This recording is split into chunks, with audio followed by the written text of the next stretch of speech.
good morning. Look, Sam's here. She just jumped in. This is children's sermon time, and we're reading a book.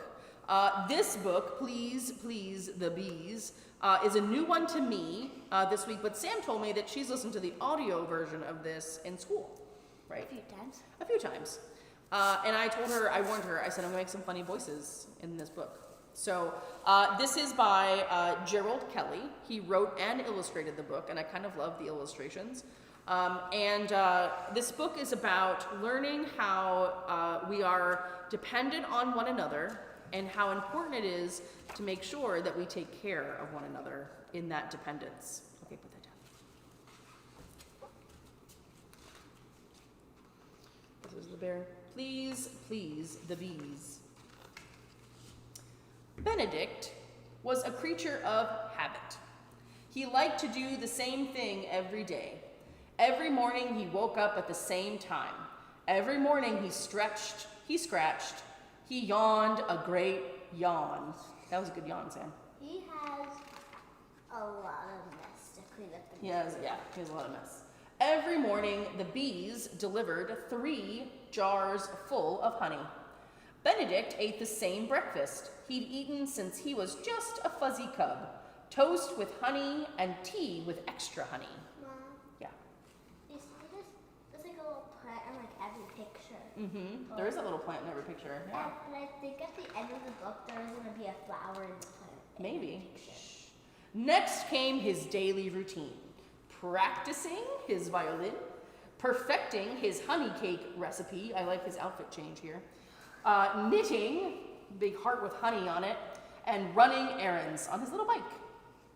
His little wagon. At night, he'd read, then have one last cup of honey tea before bed. Life was sweet. Until one morning. One morning, things weren't the same. In fact, something terribly unsane had happened. Thank you. This says, on strike. And there are all these little bees that have little signs that say, we're on strike. There was no more honey. The bees had gone on strike. Oh no. The little flower right there. And I'm hungry. Mm-hmm. Benedict's breakfast wasn't the same without honey. Without his honey tea, he couldn't knit. Practice was dreadful. He didn't even bother with the errands. Benedict became deeply discouraged.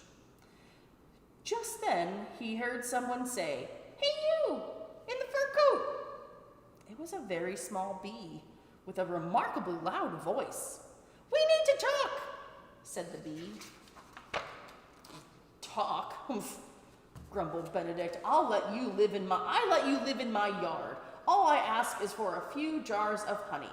You should be grateful, not go on strike. "A few jars," said the bee. "Buddy, we deliver 3 jars of honey to you every day, every month, every year. Do the math, Einstein." It's a lot of honey. "The hive is a wreck," the bee continued. "It's all we can do to keep the walls from falling in. The roof leaks, the wind blows through the cracks. The last 3 queens up and quit on us because of the lousy working conditions." The bee showed Benedict the garden. "Look," the bee said, "weeds everywhere. We have to fly miles away just to find enough flowers to make our honey. So we voted to strike." That's what angry bee. "You're taking us for granted," the bee declared.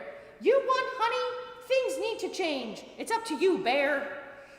And with that, the very small bee flew off. The thought of losing his honey sent a chill down Benedict's spine. He had a lot to think about. Maybe I've been too selfish, Benedict said to himself. I never thought about what the bees need, but how am I going to make this right? So he did some research on his computer, because bears have computers. You could do, but He did little shopping. His wagon, ready to go. Oh, and now he's gardening and building and growing. There's some seeds there. He did a lot of work. Benedict even learned how to harvest honey. I suppose it's a bit rude to expect them to do it all themselves, he thought. Finally, he was ready to show the bees all the work he had done. What would they think?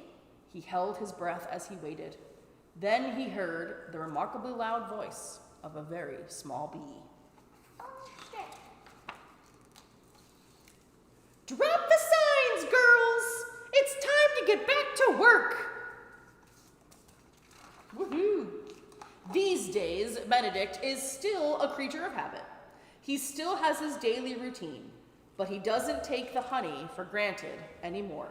He knows his life is sweet, but now it's even sweeter.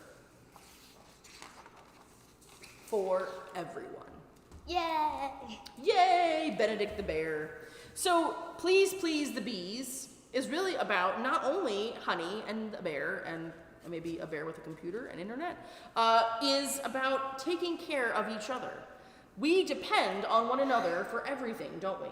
We depend on people, mail carriers to bring our mail. We depend on people at the grocery store to stock all our favorite food. We depend on people to give us hugs.